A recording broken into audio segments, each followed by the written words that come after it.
ఏం పని లేనట్టుంది. పేపర్లు ఫిల్ అయితలేవు అనుకుంటా. వాళ్ళకి ఏం న్యూస్ రాయాలబ్బా అని ఆలోచన చేస్తున్నారు.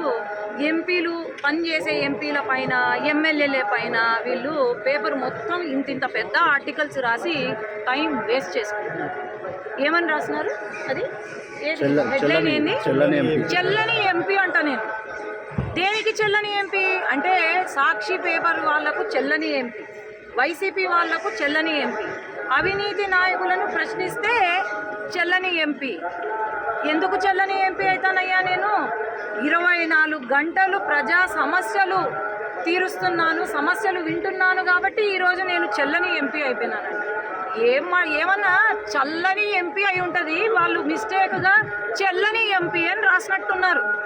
మరి ఎవరో మా నియోజకవర్గానికి వచ్చి అడగమనండి, తెలుస్తుంది.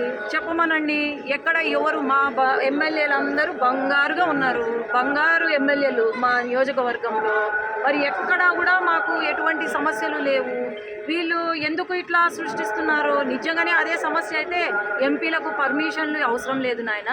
సీఎం గారు క్లియర్గా చెప్పారు, ఎంపీలకు పర్మిషన్లు అవసరం లేదు. మేమేమి రాజ్యసభ లాగా నామినేటెడ్ పదవులు కాదు మావి. మేము ఇక్కడ ప్రజల చే ఎన్నుకోబడిన నాయకులం మేము ఎంపీలు. అర్థమైందా? ఎవరికి పర్మిషన్ అడగాల్సిన అవసరం లేదు అని ముఖ్యమంత్రి గారు క్లియర్ కట్ చెప్పారు.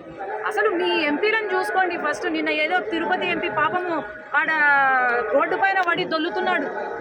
అది ఏదో అక్కడ టీటీడీ గుడి, మన తిరుపతి దేవస్థానం గుడి దగ్గర పాపం పొర్లదండలు చేసినా మీకు పుణ్యం వస్తుంది. కానీ ఇట్లాంటి చిల్లర చేష్టాలు చెయ్యొద్దండి. సాక్షికి కానీ వైసీపీ పార్టీకి కానీ మీకు ఏమన్నా మాలో సమస్యలు ఉంటే దానిపైన మీరు పోరాడండి. దానిపైన మేమేమన్నా తప్పులు చేస్తున్నా మీరు చెప్పండి. అంతేగాని అనవసరంగా మీ టైం వేస్ట్ చేసుకొని మంచి వాళ్ళను లేకపోతే ఎమ్మెల్యేలను ఎంపీలను టార్గెట్గా చేసి మాత్రము మీరు చేస్తే దానికి మీరే మూలం చెల్లించాల్సి ఉంటుంది.